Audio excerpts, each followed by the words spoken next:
Hello, and welcome to another episode of the Future is Bilingual podcast. As always, thank you for tuning in. Whether it's your first time or you've been listening all along, I really appreciate it. If you are enjoying the podcast, please consider sharing it with a friend or sharing it on your social media feed. And if you do share on social media, please tag me at The Future is Bilingual. I'd really appreciate it. Today, I have an interview with Amy, who is a trilingual mom raising her two daughters trilingually. So similar to my previous guest, Tommy, she has experience on both sides of the coin, being raised multilingually and now being a parent of multilingual children. And she brings a lot of knowledge and a lot of wisdom to this interview. So I hope that you will get as much out of it as I did. I was very excited to interview her. I did have a little bit of a delay in getting this interview out because I was participating in the Polyglot Conference, which was a 10-day event, which they've now extended a little bit. It's online this year due to COVID. So if you are interested in languages, I suggest checking them out. So it's polyglotconference.com. That was also hosted in conjunction with Langfest Montreal.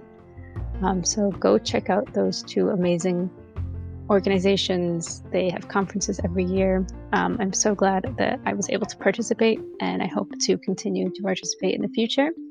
And if you are someone that I met during that, thank you for tuning in. I really appreciate it. And without further ado, let's get to the episode. Welcome, Amy, to the Future is Bilingual podcast. Thank you so much for agreeing to be on the show. Thank you, Heather. It's such a pleasure to speak with you, as I only know you through your online personality. So Instagram, you have an amazing blog, and we will put all the links in the show notes so that listeners can check out more of what you do. And I only just discovered you blog in English and in French. So I found your blog in French too, which is great for me to keep up with my French. So awesome. So much good work on your end. Thank you. So can you tell our listeners just a basic introduction about you, about your family, whatever you'd like to include in that? So, well, I'm Amy. I'm a mother of two. I've got a daughter aged 8 and another one who's 4. And I'm married to a Spaniard, but I'm actually French, and we live in France. Great. And so your older daughter is in school, well, would have been in school, presumably. Yeah. And your younger one as well? When does schooling usually start? Yeah, absolutely. They're both in a French school, primary and nursery school. Okay. Is that normal in France? What age does school normally start? It's just changed, actually, since last year now. It's compulsory from age 3 to start nursery school. Before it was optional, but it's just changed. But it was the majority of, they changed it because it was already a reality. About 98% of parents put their children at nursery school age 3 anyway. So. Wow. It's a huge majority. That's awesome. Yeah, we don't have that, as you probably know, in the States. Yeah. So that's great. What are your family languages then? So our family languages are Spanish, obviously, with Daddy. And I speak in English to my daughters to give them an extra language. And not a tiny one, obviously. English is very widely spoken. So it was really to give them that extra mile, extra benefit. And how did you and your husband discuss this before? How did you come to that decision? Or was it just obvious? Was it something you always wanted to do? Well, before I met my husband, I always thought that if I married a French person, then yes, I would pass on a language, and it would probably be English because it's the one I feel most comfortable with. But given the circumstances, and I married a Spaniard, I thought, well, okay, let's pass on Spanish, and I thought French. But my husband had the idea that I should speak in English, and so off we went. Okay, so you originally thought 2 is good. We'll just do Spanish and French. Very interesting. And that's great that he kind of pushed you towards still going with English. Yeah, they can be great. They can be grateful to their dad for that extra language. Grateful or No. with him, I don't know, because at the moment sometimes Yeah. I think even if it's a struggle, I don't think there's any bilingual person that was raised as a child that would say like, oh, I regret the fact that my parents taught me. Absolutely. I've never met one, and God knows I've met a lot of bilinguals. I've never heard one saying that they regret it. But many people do say that they regret. We talked about this in my previous episode with Tommy. Many people regret that they didn't learn a language younger. Mm, Their family didn't pass on the family language. So mm, I think you guys are doing the right thing. mm, Although it's difficult, as you write about in many of your posts and your mm. blog. So I just, before we move on, what languages did you know from your childhood? And what about your husband? Were you raised monolingual, bilingual? You say you're most comfortable in English. So tell Yeah. us about that. So my husband was raised monolingual, Mm-hmm. but he's always been keen to learn English. So he's always made efforts to go to English lessons. He's always been interested, and he's done a few university exchanges to have the opportunity to pick up English and even French. On the other hand, I was raised trilingually. My parents were French, but we moved to Spain when I was a kid. And there were a lot of English schools where we moved. And my dad just, the light bulb went on, and I thought, hey, if I put her in an English school, she'll learn both English and Spanish. And that's what happened, and I did. But in the Wow. And what language did you speak at home? Were both your French. parents French? Was it French? Yes, Okay, they were so very. French was the home language. Yeah, they were very conscious that we had to keep French at home because I couldn't pick it up from school. The French that was taught at school was for second, as a second language, and obviously asking a bus ticket is not an issue for me. It was more, more keeping more sophisticated French, more advanced. Yeah, we have that issue. Well, not issue, but that happens often in the United States. A lot of Spanish speakers, some of them will take Spanish as just an easy A, but still sometimes the writing, because I taught French and Spanish in high school, and some of them, they weren't good with writing, they weren't good with different like irregular verbs and things like that. So it is. Did you ever have schooling in French? I had schooling in French till the age of 9 because I lived in France till the age of 9. Then the issue was keeping it. So when we moved to Spain, the issue was keeping it, and especially the written side, the literacy. So I did have homework in French during the holidays. I cursed my mom at the time, but I'm very grateful now. Because obviously it helped me a lot, and when I moved back to France, it helped me, professionally. Yeah. And I just remember when I lived in France, you would see those cahiers d'été, like Yes, summer I workbooks. That is like I don't think we have that in the U.S. I mean, it probably exists. My kids are still young, so maybe I haven't looked into it. But it's like a popular thing for parents, like because I would, frequent the bookstores and see these summer workbooks, and I was like, what is this? Well, there's loads of them, and even in Spain, actually, you have them. So maybe it's a European thing. I wouldn't be able to say for the other countries, but yeah, I had that in French every summer, and during the other holidays too. I'd have to have dictations and these kinds of things. Oh yeah, very. So you had a very French upbringing, Yeah. by the sounds of it. La dictée. Oh yeah, Yeah, all yeah. those.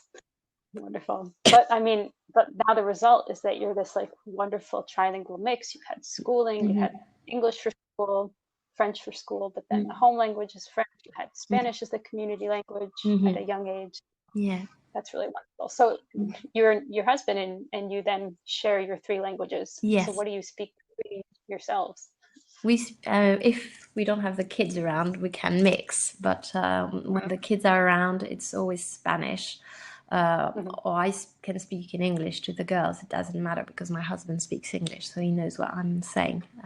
There's no issue of feeling excluded from the conversation. Yeah.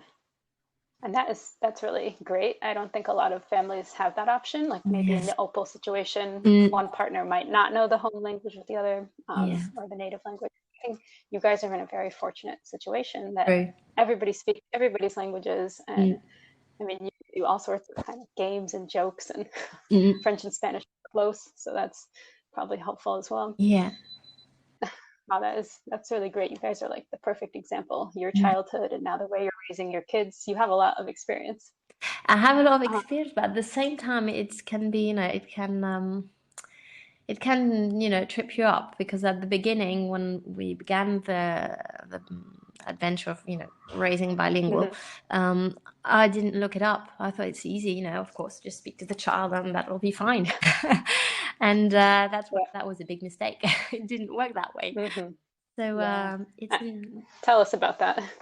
well, we didn't, as I mentioned earlier, we thought, okay, let Daddy speaks Spanish, Mommy speaks English, and that's it, and we'll speak French together as a family.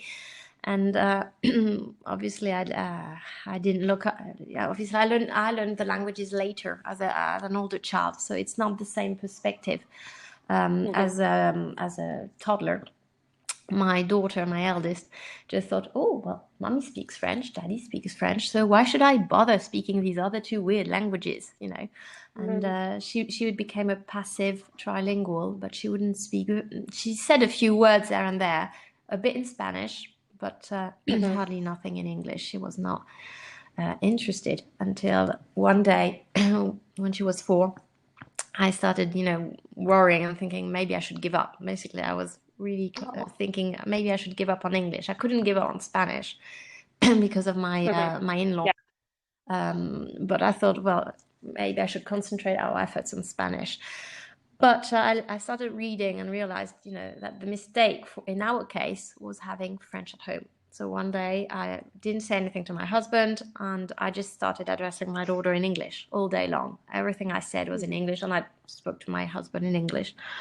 And by the end of the day, she started trying to answer in English.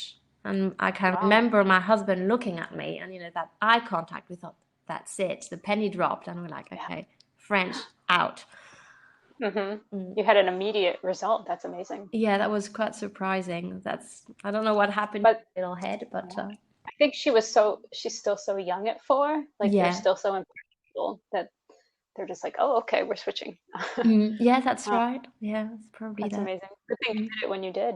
Mm. Look, yeah, I wish I had realized before, but there you go. 4 was not bad. Oh, It was still good. 4 was not bad either. Yeah. And you made, this amazing blog. I don't know when you started exactly, but I'm sure lots of people have been influenced and affected, and you've Mm. helped so many people through your writing. That, Trying to pass on everything, all the help I got, or everything that I've been, seeing, because I like reading a lot about others' experiences and so on. I try, to mhm, to include that in the blog and making like a toolbox kind of thing, trying to put all mhm. the ideas in one post, and so other parents can find help or ideas, Yeah, it's wonderful. inspiration. And it's organized by tags, so you can find things. Like I Hmm. found you have a tag about culture, and there's a drop down to see different things about culture, because I've been wondering about that recently. Hmm. Especially we live in America and we're trying to pass on Polish and Polish culture. So like, how do we do that when they're not surrounded by it? So Yeah. that's a whole nother topic. But I'm just wondering, if have you ever felt like you were losing one of your 3 languages? Yeah, oh, it always happens. I think when you live in another country, you're out of touch with it. So when I lived in Spain, for example, I always felt like an outsider when I came back to France. I spoke the language, but Mm. at the same time, sometimes I missed words. I remember words, for example, I remember having dinner with my parents, and I just couldn't find my word in French, and I ended up Oh, saying it in Spanish, and yeah. it's funny, with the hints I can see my parents staring at me, thinking, "What is she trying to say?" And then when I said the word in Spanish, like, "Oh, you mean that?" Um, Yeah. so, and the same way, conversely, same when since I've been back in France, especially before having my children, when I met my husband, for example, my Spanish just fell drastically. Mm. I was very self-conscious when I met him, and I thought, but I've got, to make the effort, and I've got to push myself. Hmm. Because I came, from such a high level where people, would sometimes, mistaken me for a native, and suddenly I had that terrible accent, and I was, looking for my words and so on. So Yeah. yeah, So it definitely is something that ebbs and flows. I think anyone who's yeah, maintained it's language something that has felt lives. that. It's like, I always say it's like a plant. A language is like a plant. You've got to nurture it. You've got, Hmm. to feed it and so on. And that's what it is. And same with English. English, now obviously because I write a lot with the blog, and I use it a lot more now for my home life, my hobbies and so on. It's better, but if you don't use it, you forget a lot. It's very true. Mm. Do you have any language goals for yourself? Do you have any other things you'd like to do? Any other languages, or just like a certain level?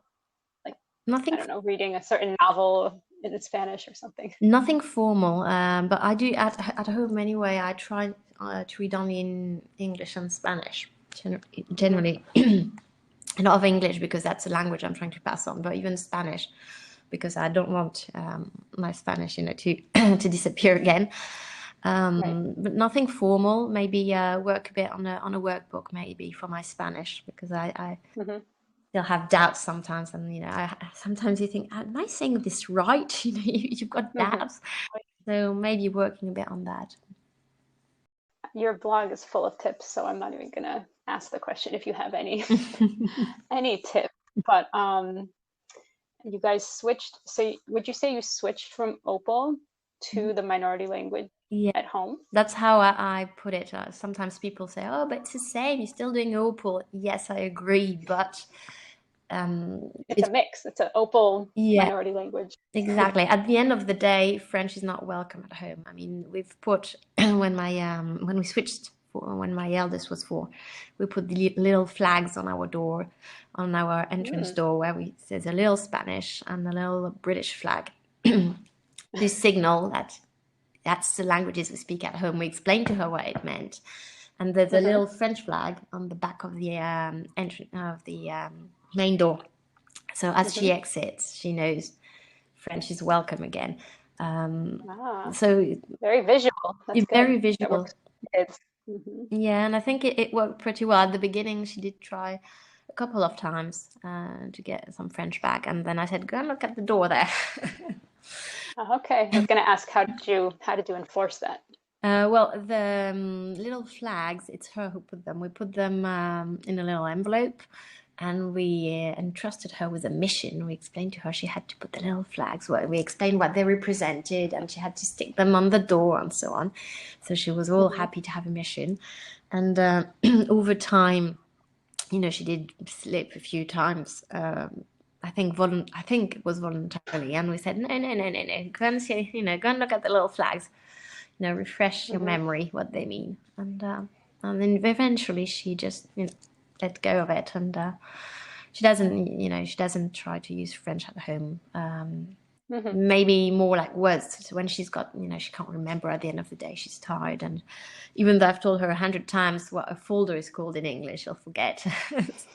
So I have to, Yeah, yeah. we can be compassionate because I sometimes forget words. Yes. So Even even my own father, he does not speak a word of French, but for some reason when we're talking about, getting a pizza, he's like, "Oh, champignon. What is that in English?" And he can't remember the word for mushroom, even though he doesn't speak any French. So we all can have that. Mhm. Even people who maybe, well, he speaks more than one language, but um, how about when they have friends over? I mean, maybe not now during COVID, but in the past. Well, when they have friends, obviously, usually they're monolingual. Hmm. We do have a few friends that do speak or English, so on. But when they're monolingual, whether they're friends or our friends or my family and so on, we speak French. But they know that outside of that, beside that, it's not welcome. We Right. explain So it's that's super. common sense. We explain to them it's common sense. Not everybody speaks the same languages, so obviously we use French in these cases. And what about with your parents? So obviously with your husband's parents, that's just Spanish. Yes. They visit. Yeah. How did your family take it? Like, were they offended that you wanted to exclude your native tongue that they worked so hard to No, teach you? no, No. because we've,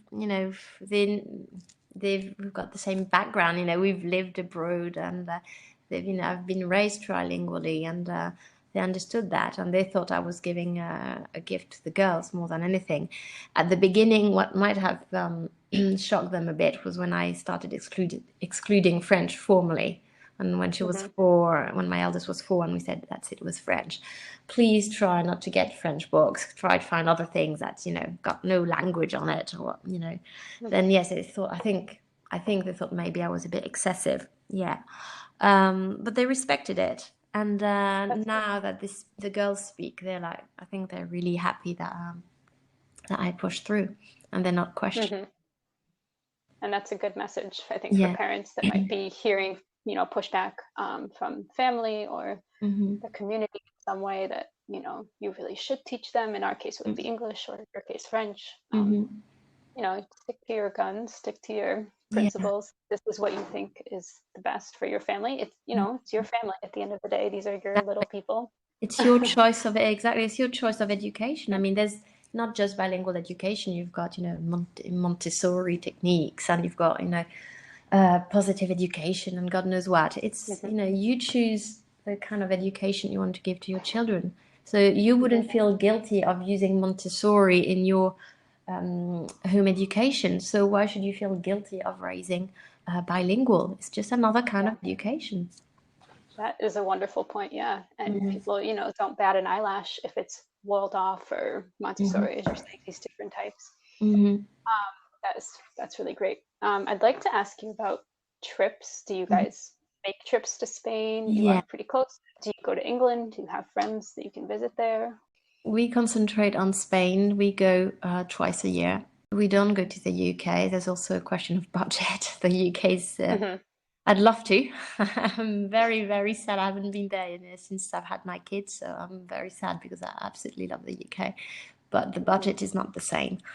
And we'll see if the opportunity comes up. Yes, we'd love to go there one day, but the priority has been Spanish, because even though we've got 2 minority languages, Spanish will always be the utmost priority. Because that's my husband's identity, that's my in-laws' identity. That's the language, the only language they can communicate in with my daughters. So it's really important. Yeah, I 100% understand that, because I always wanted to raise my kids in French, and I met my husband in Polish, and we decided to focus on Polish right now. I'm doing a little bit of French with them, but it's not, we wanted them to have a good base with Polish, because we don't have any French speakers here. It's just the language I love. However, we have tons of friends with kids that are all from Poland. We have his family 20 minutes away. So I feel the same way, that like you do have to kind of rate them and put them in an order if you have more than 2. But even the 2, you could put, this is the top priority, this is the second. And how about any traditions? Is there anything that your kids are able to partake in because they speak Spanish, maybe going over there? Well, usually the the 3 wise men, because in Spain they don't celebrate Father's Christmas as much as we do in other parts of the world. The presents are usually given on the 6th of January, the night of the 6th to the 7th, and the girls can understand that. And when we go at Christmas, usually we try, depends on how the school timetable, school holidays fall, but usually we try to arrange so they stay behind with their grandparents, and my in-laws will take them to all the celebrations that go on, and the big presents will usually arrive in the night of the 6th to the 7th of January. There might be a little gift on the 24th of December, just to say Father Christmas came, but it's mainly interesting. Oh. The 3 wise men. I knew that holiday, but I didn't know it was so much bigger than Christmas. So that's interesting. Huge, yeah. Yeah, I think there's just so many examples you could probably give us of just everything. Every time they're there, they can just fully partake in all of the things happening. That's awesome. Do you have any specific resources that, I know you post a lot on your Instagram, so I'll link up to that so people can see, but is there anything specific that you guys are always trying to do or always trying to get? I think what I try to do is really live the life, all the home life in the minority languages. So I can't claim there's something really special. What's really special is the fact that when you walk through my front door, we switch language, but even before that, the girls are now used to it. And when I pick them up at school, they know that I'll only address them, in English. So they know that, or if their father, it's in Spanish. So they already know that. That's really that routine, the fact that at home it's these languages. And then everything we do, like a normal family, a lot of reading. We've got loads of books. I've been a bit heavy-handed on the quantity of books at home. That's wonderful, though. Yeah. And is it easy to find books in your 3 languages? Yeah, the main languages. If I had a rare language, that would be a lot more difficult. But Spanish and English is very easy, and with Amazon, it's I've got no problems. They come to my door literally. Yeah, it's fantastic. Yeah, so really, it's just books, loads of music, and I use a lot of streaming. So we only watch telly in English and Spanish because we've got Netflix and we've got Disney Plus, and even on my normal telly package, I've taken a few options, Spanish telly options and so on. The radio, I'll listen to any radio, from the UK or from Spain. Podcast is the same. Spotify, my girls are in love with Spotify, so that's brilliant. Oh. Can't wait till my kids get older and have they're just starting to get their preferences. Well, when they get used to it, the fact that I've always tried to create that audio background, in Spanish and English. They seem to be so used to it that if it's quiet, they'll go and get the tablet and put Spotify on, and they know that it can't be in French. So now with Spotify, got used to the fact it's always Spanish or English, so we don't have any more French music being offered when we connect. So same with the Netflix. They look and they're like, oh gosh, no, it's in French now. I don't think they're happy, but at least they respect the house rule. But if they go to a friend's, maybe they can watch it over there. Yeah, probably. If they really need to watch something specific. Yeah, exactly. You mentioned they have some friends that speak English. Yeah. Do they have any friends or cousins that speak Spanish that they can at least see over there? We've got they've got two cousins that are three cousins, sorry, that speak Spanish only. So they get to practice. I feel like kids, they have to have that interaction with other kids. Yeah, absolutely. And what about between the two of them, since they have two languages at home to choose from? When you overhear them playing, that's really fun. Actually, it's really funny because I've got one that prefers English and the other one prefers Spanish. Oh. Now, which one, the older or the younger? The oldest prefers Spanish and the youngest prefers English. So it's really funny. You were saying how before you started the No French, she was saying more words in Spanish, even from that young age. Yes, I think it's linked to the relationship she has with her dad. But how children always have a stronger bond with one parent more than the other. My eldest is such a strong bond with her dad, so I'm not surprised that it's Spanish. And the youngest has a stronger bond with me, so I'm not surprised that she prefers English. Actually. And so how does that look when do they just one speak Spanish, one speak English, and since they both understand both, is that just how they play? I think it depends on the language they used at the beginning. So usually it is plain English. Don't know why. It's usually, I think maybe the little one will switch to, will use English and then the other one follows. I'm not too sure. But if there's my husband around and they were speaking to him and they go off playing, then they might go off and play in Spanish. So yeah. So they do both. They do both, yeah. They really do both. I wouldn't be able to. I can't explain what triggers really the language. I think it's what they hear, because yesterday we were over at a friend's house. They're a French-Spanish, Franco-Spanish couple. And it was funny because 1 minute the girls, because they've got a little girl too, 1 minute they spoke in French and 1 minute they spoke in Spanish. And I think it was what they heard behind in the background. So if we spoke with the dad, we spoke in French, so they heard French and they'd switch. And if they heard us speaking Spanish to his wife, then they'd switch to Spanish.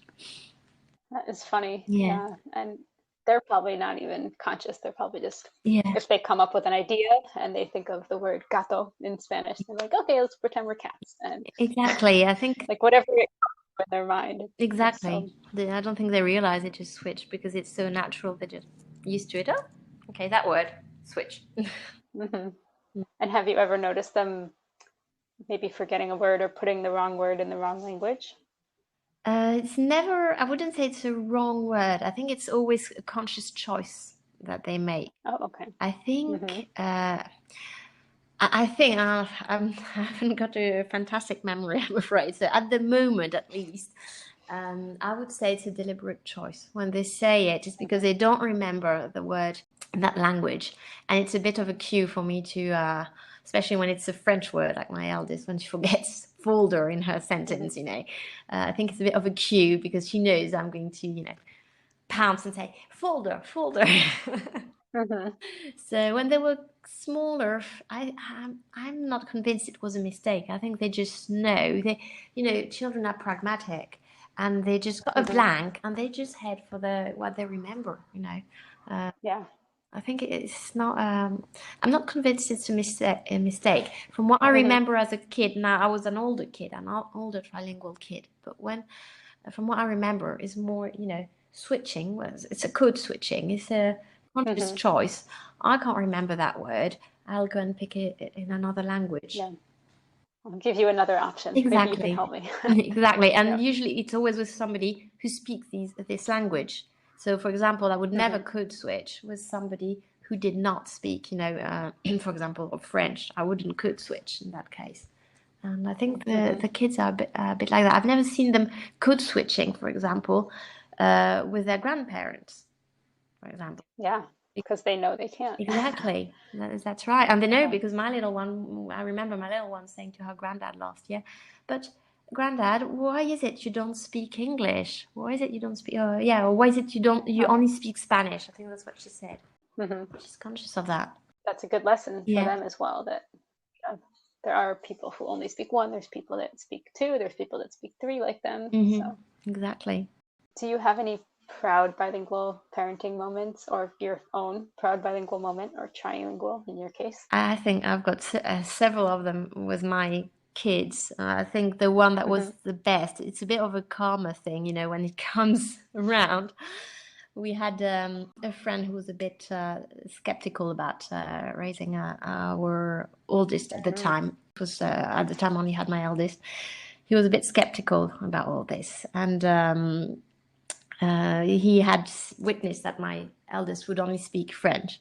And then he came over to dinner, and it was at the time when we operated that change, and my eldest started speaking. And my daughter walks in with a plate and she says to me, Daddy says, and she said in English, Daddy says to give the plate to our guest or whatever it was. And the Mm-hmm. jaw dropping was hilarious. It was like in a cartoon, the jaw dropped, the Yes. eyes popping out. And he was Mm-hmm. absolutely gobsmacked. And it was really, really Nice. funny. It was brilliant. So it was Yeah. karma going round. I didn't say anything. I didn't ask for it, Mm-hmm. but it felt good because, That's wonderful. yeah, exactly. We hear so many times, as bilingual parents, we always hear, it's not going to work. What are you doing this for? Oh, it's ridiculous. Yep. And it felt so good because that was one of these individuals that would, snigger a bit and laugh. I mean, I like him very much, but that is extremely hurtful as a bilingual parent to hear, that you're not taken seriously. So when they witness that and their jaw dropped, it's just fantastic. That is an amazing bilingual parenting moment, and I'm so glad it was with that person, Yeah, just to prove them wrong. exactly. That's so great, and it can be a definitely uphill battle every day. And also, you're teaching. Well, do you consider English your native language, or do you consider you're teaching a non-native language to your daughters? I'm in between the two. I'm a hybrid. I'm Yeah. especially since I'm back in France. Obviously, French has taken over, and it's really present in my mind. But I'm still very comfortable with English, and obviously sometimes I, have doubts, and it's probably lack of, of confidence more than anything. It's because more often than not, when I ask a friend or on a language group and so on, I'm usually right. So it's more a question of confidence. So I consider I'm almost there, a quasi-native, as I say. Yeah, that's a good term, quasi-native. I just know you posted, you had a blog post about, I think it was 15 maybe, Yeah. or 10 or 15 things for non-native parents. And that just spoke to my heart. Like every single one just like made me like feel so seen and so, I don't know, just like happy. Like I am doing the right Yeah. thing, because I am teaching my kids a non-native language that I'm not quasi-native at all in. I only started learning it when I met my husband. So, But it's fun. It's I think you've fantastic. so much good material. Yeah, I think so many people that listen to this podcast could get so much from your blog. There's just amazing stuff out there. So please go check Amy's blog out after you or while you're listening. But yeah, it is definitely a struggle, and there's pushback from all angles. My family sometimes pushes back because my mom doesn't understand my youngest, who only speaks Polish.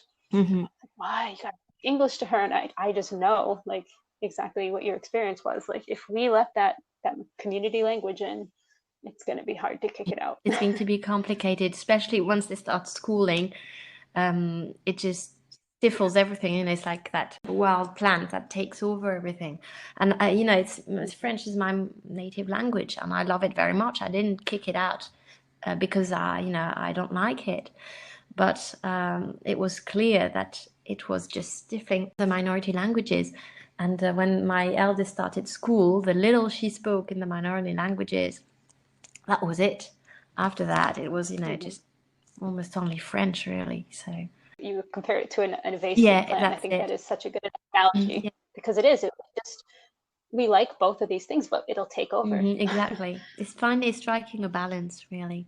And our kids are not able, that's what people shouldn't feel guilty. Sometimes people feel bad about it. But we do it for their own good. They're too small right now to understand, how to strike a balance, to make an effort, because often children, like to stay in their comfort zone. It's natural. Who doesn't? And it's so. Right. We're trying to nudge them that extra little mile, and come on, make a little effort and use the minority language. But it's not. We don't do it out of pleasure, but it's really because otherwise French is everywhere. If I leave, French telly, if I leave the telly as it is, it's French telly all day long. I see it with my eldest. If I allow a French book, goodness, at the beginning, now she seems to get the message, but at the beginning, my goodness, it was only French books all over the place. I'm like, but this can't be. You can't be reading French all the time, especially you're schooled in French, so you read French all day long too. Eventually I had to put, things clearly, and say, look, you can, okay, you have to read in French because I can't let her, not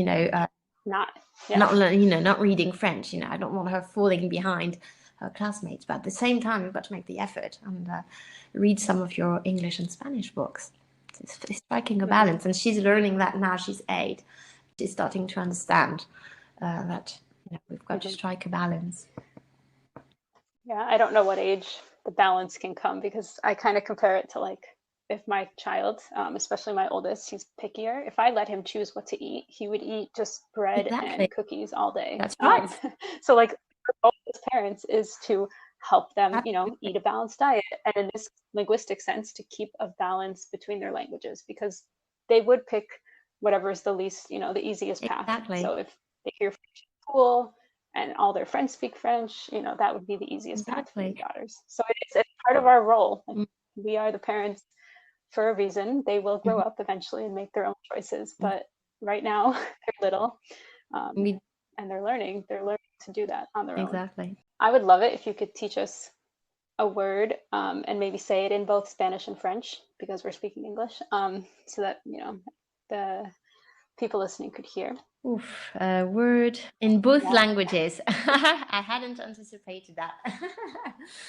I had thought of a word in Spanish, but that does not exist in the other two, and that's why I thought it was Oh, okay. Well, teach us that word And then. it's You could do a different word in okay. French. So in Spanish, it was the word estrenar, which does not exist as a word in the other languages. So it means to wear, to use something for the first time. We don't have. Wow. It's one word was. If you said it in English, as I said, to use for the first time, you've got like 5 words there. And if it were in French, it would be the same. It would be porter pour la première fois, ou utiliser pour la première fois. So it would be quite a few words. So I always find that word quite interesting. Yeah, no, that is a really cool word. And That's good. well, in French, I thought the other day somebody mentioned it, and it was funny. It was the word dis donc. It's an expression, dis donc. And same, quite a bit, it's not so easy to translate. I was looking it up the other day in the dictionary, and they Yeah. said, hey, as in, in calling out as in, hey, but can also be said, well, I never would have, I would have never guessed. No, you don't. Yeah, it depends on the first whatever someone says and you're reacting. Your reaction is dis donc, but like what it depends what the person said, I Yeah. guess. That is a very French Expression, expression. yeah. That's a good one. Somebody mentioned it the other day, and it made me smile because I use it without realizing. I don't use it a lot, but if I do, I've never, stopped and thought about it. I think I've heard it translated as like "come on now," or like "oh come on." Could be. Dis donc. Yeah, could be. Come on now. Yeah, it has a lot of Yeah, translations. absolutely. That was the 2 words I thought of. Do you have anything else you'd like to add? I feel like I've exhausted my questions, but Well, nothing really apart like don't to all the bilingual parents out there that have doubts, don't give up. It will get better at some point. That's really the message. That's why I've got the blog too, is to really help other parents just not to give up, because it would be a shame and you'll regret it, and your kids will reproach it to you once you're older. yeah. So I know it's hard. So it's a matter of finding what works for you, and finding inspiration too.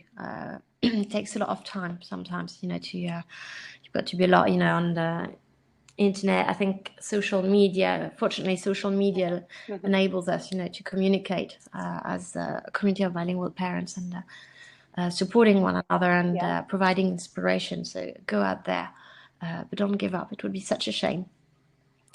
Yeah, find your people, find some more inspiration. Exactly. And I think there are a lot of passive bilinguals, Yeah. and that's still better than nothing.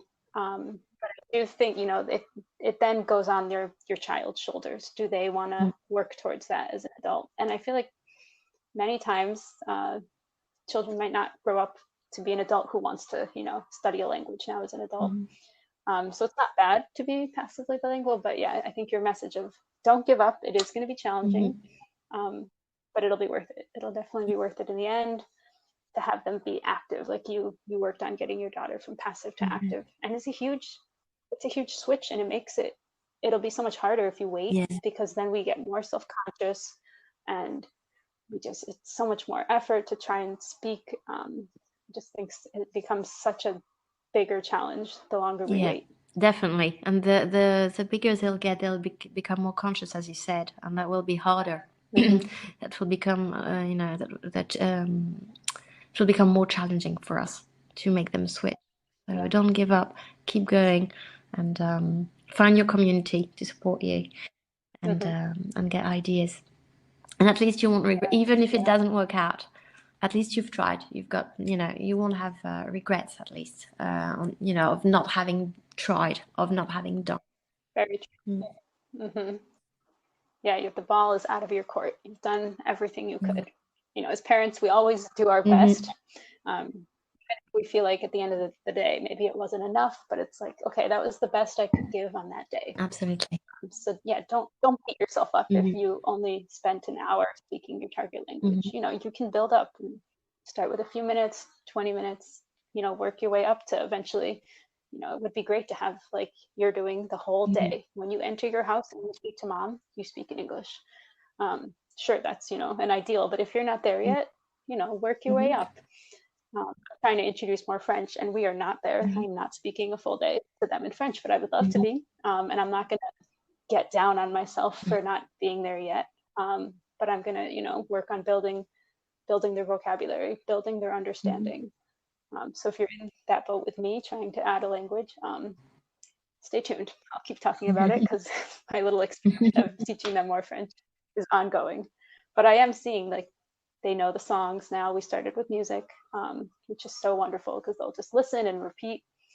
But yeah, just getting them to that point, it's a journey. It's not going to happen within a Exactly. day. It's a journey of many years. It's not just, when the child is a baby, it takes many years. I mean, my daughters speak now, but if I stop, if I get lazy now and start switching, to French from time to time, then, maybe the whole thing will collapse and they start using just French and forget what they've learned. So it's a really long-term journey. So don't give up now because you're at the beginning. You've got to find, every family is different, so you've got to find what works for you. What worked for me might not be what works for you, but you've got to try and dig information, find out about other families, how other families do it, and maybe there'll be one you think, hey, maybe that will work, because of this or this. It's the same setup, and my kid is just a bit the same like this child. Maybe it will work, and try it. It's try and error. There's no right or wrong. It's just prescriptive. Yeah, exactly. You just got to try and see what works for you. Yeah, I think a lot of information from what I've seen is everybody promotes Opal as like the best method. But if it doesn't work for your family, be willing to change. Actually, apparently there's a study that demonstrated that it's minority language at home that's got better results. If you read Adam Beck's Maximize Your Child's Bilingual Ability, he mentions a study by Anne de Hoover, and she did a study in Belgium, which is a bilingual country, and she studied the bilingual families there. And apparently it's minority language at home that's got better rates, about 80%, 82 or 85%, I think. And Opal came second. So it's not, there's not just Opal in the world. I'm not saying Opal doesn't work, careful, but I'm just saying that other methods, other strategies. So don't, just don't limit yourself to Opal. Have a look. Right. Yeah, if something is not working, get on the computer and start researching. What other methods can you try? There's lots of methods out there. And one of my first podcasts talked about different methods of raising bilingual kids. There's definitely not just Opal. Well, thank you. We learned a lot. This is an awesome episode, and I hope more people will come and visit you on the interweb, on your Instagram and your various blogs. And yeah, I hope we can stay in touch. I've learned a lot from you. Well, thank you. It was wonderful. And yes, stay well. And I hope your kids keep progressing. Bonne continuation. There's not a good way to say that concisely. No, one of these expressions that we have, that each language has, and that we can't translate. Yeah, well, that's definitely, French has, well, I'm partial. French is my favorite language. So. Obviously, when we have a favorite one, we concentrate a lot on it, and we're not as, we don't pay as much attention as to others, I think. Yeah, I think I definitely ignore all the beauty of English. I take it for granted because it's just the language that I've always spoken. I think if I were a student of English, I would feel very differently. I'll tell you, French for me is okay. It's my mother tongue, but it's not. Well, it doesn't sound bad, but I'm not sensitive to it really. I don't have. It's just another language. I think probably just a language. It loses its magic when it's your native language. Yeah, we don't have that view from standing a few feet away to really enjoy. It was a pleasure chatting. Thank you, Heather, for inviting me. Oh yeah, the pleasure was all mine. I'm very excited to share your story, and it's very inspirational for me. You're the ideal guest that I've been looking for the podcast, is like somebody farther down the road than me who I can learn from, because they're only 1.5 and 3. It's often not like that. Just that, like when they're tiny, like they're not in school, so I don't know how that's going to go, which is why I was like, I need to start this podcast and interview people just like you. Like, I know we're out there, we're just scattered all over the globe. Well, that's what's nice about the internet. We managed to create a community and talk and support ourselves. I think that's really what's really helped too, was the support. when I felt exactly. like just maybe leave English out. That really helps. Luckily you didn't, and you've got successful trilingual children. So it's just, it's such an inspirational story. I hope to get my kids up there speaking French one day. Once they start, with one language after, I think it's going to be a lot easier. Yeah, they already repeat the songs. They'll just sing them to themselves. Like if we've listened to French songs, they'll just be like playing and singing. It's really exactly. It's quite and they're going to pick up, and it's just a lot easier. I started learning German when I was 19. I decided I wanted to learn another language. Unfortunately, through lack of practice and with having kids, I've completely stopped now. But I thought it was a lot easier than if I hadn't spoken another language. For example, I'm not scared of making mistakes. If you learn, we were talking about being conscious. If you learn a language as an adult or as a teenager, you're really conscious. I don't care if I make mistakes in German. Never mind. I've tried, and I've said it, and I learn, along the way. And it's also, when you try to communicate in a language, I think it's better to try and think in that language to avoid getting confused. And even in German, when I learned it, I remember in my head thinking, having this sentence, constructing my sentence in German in my head and not relying on French or what have you. So it's really an asset. So your children, I'm convinced, even if they don't learn French right now, even they really start later, the fact that they already are bilingual, it will be a lot easier. I think you're completely right that it'll eventually help them that are monolingual all the time. And I would sometimes have students that were already bilingual, and they seek to pick the language up much quicker. And on the side, I taught English in Bretagne, and I was in Morlaix, which is in Finistère, like way at the... Right at the end. Well, I taught in one school in particular that was a bilingual Breton and French. And kids, I taught in 4 schools. That school, those kids picked it up.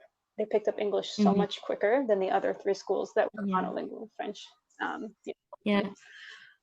those they just had that capacity already, and the pathways in their brain or something were already connected, and they were just like, oh yeah, c'est mat, bonjour, hello. Like it was just so easy for them. Like, oh, we'll just add another language. It's a lot easier when you've got that language, that extra language. So seriously, I wouldn't worry about French. Just keep going and with what you're doing, and you'll see. So little by little, they'll pick it up. We'll keep at it. I appreciate it. It was really nice. It's always lovely to be able to discuss the topic, and it was lovely having the chance to talk to you. I agree. I am always looking for friends who want to sit and talk language with me more. So it's great. It's great to find other like-minded.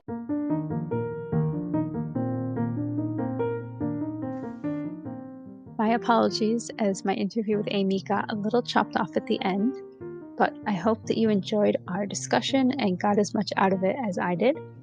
If you do want to learn more about Amy and what she's doing, head over to the show notes. I've put links to her 2 blogs and her Instagram in there, as well as to the Polyglot Conference and Langfest. If for some reason you can't find the show notes, you can just find Amy at Amy_OurML Home. So that's OURML HOME. Her blog is called the same thing, Our ML Home. So that stands for Minority Language. And her French blog is Notre Maison Bilingue. And the Polyglot Conference and Langfest as well. You can just type into Google. Langfest is LANGFEST. Thank you so much for listening, and stay tuned for more episodes coming soon. Thanks. Take care. Bye-bye.